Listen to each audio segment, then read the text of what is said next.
You are watching WPTV.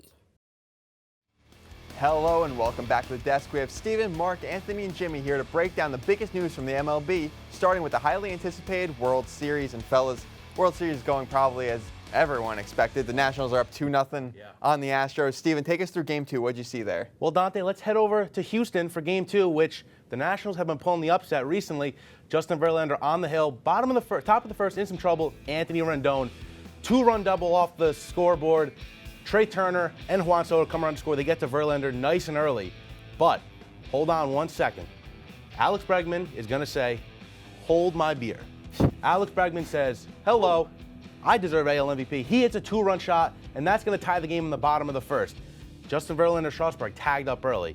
It's been a pitcher's battle so far, so we're going to see how the series goes from here. Fast forward, top of the 7th, Kurt Suzuki with the biggest home run of his career extends the lead 3-2.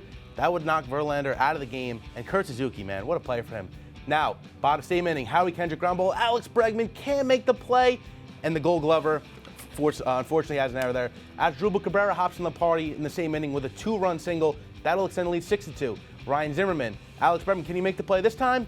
No, he cannot. That one's going to go outside of Yuli Gurriel. 2 more runs score. Adam Eaton, top of the 8th, 2-run shot.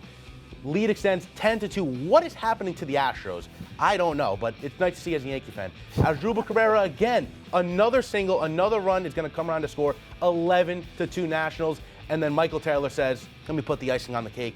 12-2 in the top of the 9th. That game's going to end 12-3. Nationals go up 2-0 in the series. And the Astros, man, their offense has been horrible. If they really need a chance at the series, their offense has to catch fire going back to the Nationals. Mark, what are you seeing now? Yeah, honestly, I'm super surprised. I know we all 5 of us are surprised.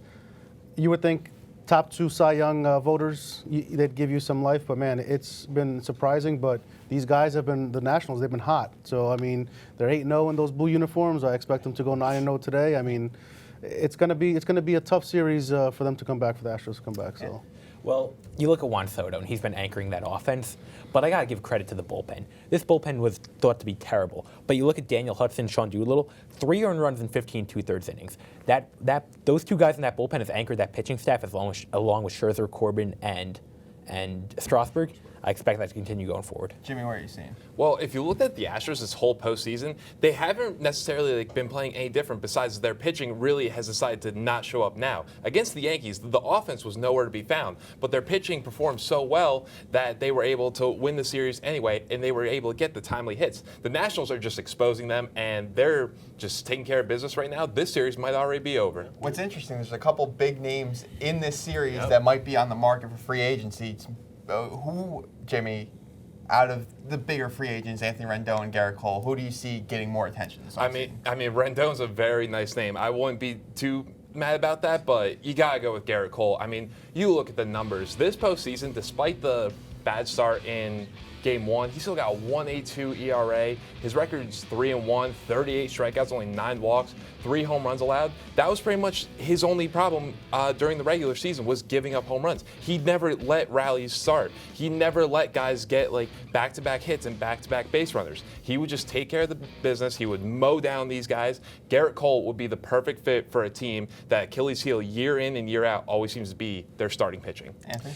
My guy's Anthony Rendon. He's finally getting the recognition he deserves after Bryce Harper is gone. He's got a 4.22 on base this year, a 3.19 average. He's got 34 home runs. He's one of the best third basemen in baseball. Anthony Rendon is your top guy in the offseason. Mark, do you agree? Yeah, I'm a Rendon guy. Cole has showed me some good flashes in the playoffs, but I mean, he's had murky starts against the Yankees. He didn't look too great. Game 1 of the World Series, he dominated Tampa, but I'm a Rendon guy. I think he's a game changer, as is Cole, but if I had to make my pick, it'd be Rendon. He'll change the team. Steve? As much as I think Rendon is probably the most underrated superstar in the game, I mean, Garrett Cole, to me, he's putting up unworldly numbers this year, and that's really been revived, because in Pittsburgh, he really wasn't known of a guy. Probably going to win the AL Cy Young Award winner this year. But Rendon, again, I hate to look at those numbers in the postseason. The guy is out of this world. I just like Garrett Cole, and I think starting pitching is more of a need for every team in the league. You can't have enough starting pitching. So that's why I think Cole is going to get a hefty contract this year. Yankees fans, let's talk about the Yankees real quick. A little bit of a disappointment this season, but they have a whole offseason to regroup. Steven, what do you want to see them do? Really unorthodox move here, but I want them to hire Astros pitching coach Brent Strom. He was on a 1-year deal coming into this year, and that's gone. This guy has practically revived Justin Verlander's career. He made Gerrit Cole a Cy Young, probably award winner. Look at the pitching staff, other pitchers. Wade Miley, Lance McCullers, Charlie Morton. These guys are tremendous pitchers. A young Yankee pitching staff can really use a guy like Brett Strom. Mark?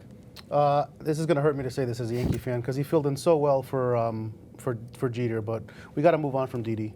That Tommy John surgery, he looked lost this year. I think it's time we move Torres over to short, and then we'll figure out what we do with Andujar and LeMahieu. But it is time to move on from Didi. Anthony? I'm a big fan of Gerrit Cole in the Yankees uniform. The Yankees drafted Gerrit Cole way back. He didn't sign with them. Then he got drafted to Pittsburgh. Yankees tried to trade for him. They couldn't get him. He finally found his stride in Houston. Him in a Yankee uniform will make this rotation so much better. Gerrit Cole's a guy for me. Jimmy? For me, Dante, when you look at the Yankees, their strong suit the past couple seasons, especially going into this year, was their bullpen. One of the big reasons is because of Dellin Betances. He has been one of the best relievers in the league since he came in. He didn't get a chance to play this year. He only got to face 2 batters. He struck out both of them. Injuries were a problem this year, but I love Dellin Betances. He is still, in my opinion, one of the best in the game, and I would love for the Yankees to help keep that super bullpen and bring him back next year. Now moving to the entire league, a couple big name managers signed with new squads this week. Mark, take us through, in particular, Joe Girardi signed with the Phillies. Yeah, I thought that was a great signing. I think a lot of people, he got the short end of the stick with the Yankees. He was not an analytical guy. That's where the Yankees were moving. Him and Cashman didn't see eye to eye, but I mean, you look at his career record. I mean, the guy's been in playoffs. I mean, he took a 2009 team who most people really didn't see, to be too good of a team. He took them to the World Series, and look what he did with the Marlins. I mean, that team, he made that bullpen even better than they already were. So I thought it was a great signing for Philly. I think this is going to be a big culture change for the Phillies. They took a chance on Gabe Kapler. He was kind of this laid-back guy. His looks were more famous than the Phillies team. Girardi's he's a fiery guy. He's going to light a fire under these Phillies players.